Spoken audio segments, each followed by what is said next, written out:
ರಾಜ್ಯ ಕಾಂಗ್ರೆಸ್ ಸರ್ಕಾರ 3 ವರ್ಷ ಪೂರೈಸುತ್ತಿರುವ ಹಿನ್ನೆಲೆಯಲ್ಲಿ ತುಮಕೂರಿನಲ್ಲಿಂದು ನಡೆಯುತ್ತಿರುವ ಸಾಧನಾ ಸಮಾವೇಶದ ಬಗ್ಗೆ ಬಿಜೆಪಿ ಟೀಕಿಸಿದ್ದು, ಯಾವ ಕಾರಣಕ್ಕಾಗಿ ಕಾಂಗ್ರೆಸ್ ಸಾಧನಾ ಸಮಾವೇಶ ಮಾಡುತ್ತಿದೆ ಎಂದು ಬಿಜೆಪಿ ರಾಜ್ಯಾಧ್ಯಕ್ಷ ಬಿವೈ ವಿಜಯೇಂದ್ರ ಪ್ರಶ್ನಿಸಿದ್ದಾರೆ.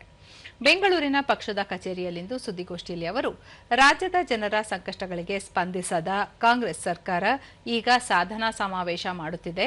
ನೆರೆ ಮತ್ತು ಬರದ ಸಂದರ್ಭದಲ್ಲಿ ರೈತರ ನೆರವಿಗೆ ಬಾರದ ಸರ್ಕಾರ ಸಾಧನಾ ಸಮಾವೇಶ ಮಾಡುತ್ತಿದೆ. ರೈತರ ಸಂವೇದನೆಗೆ ಸ್ಪಂದಿಸುತ್ತಿಲ್ಲ ಎಂದು ಆರೋಪಿಸಿದರು. ಗ್ಯಾರಂಟಿಗಳೇ ಸಾಧನೆ ಎಂದು ಬಿಂಬಿಸಿಕೊಳ್ಳುತ್ತಿವೆ. ಜನರ ಬದುಕು ಅಭದ್ರತೆಯಿಂದ ಕೂಡಿದೆ.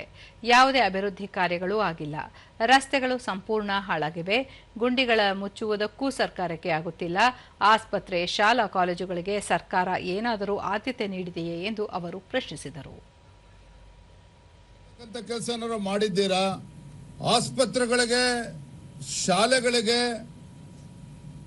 ಆದ್ಯತೆಯನ್ನು ಇವತ್ತು ಕಾಂಗ್ರೆಸ್ ಸರ್ಕಾರ ಏನಾರ ನೀಡಿದೆಯಾ?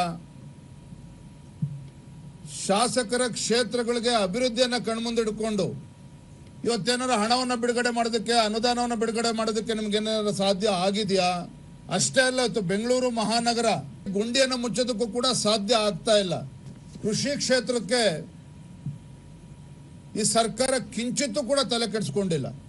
ಸಂಕಷ್ಟದಲ್ಲಿರ್ತಕ್ಕಂಥ ರೈತರಿಗೆ ಸಾಂತ್ವನ ಹೇಳ್ತಕ್ಕಂಥ ಸಂವೇದನೆಯೂ ಕೂಡ ಈ ಕಾಂಗ್ರೆಸ್ ಸರ್ಕಾರಕ್ಕೆ ಇಲ್ಲ ಅಂತಕ್ಕಂಥದ್ದು ದುರ್ದೈವ.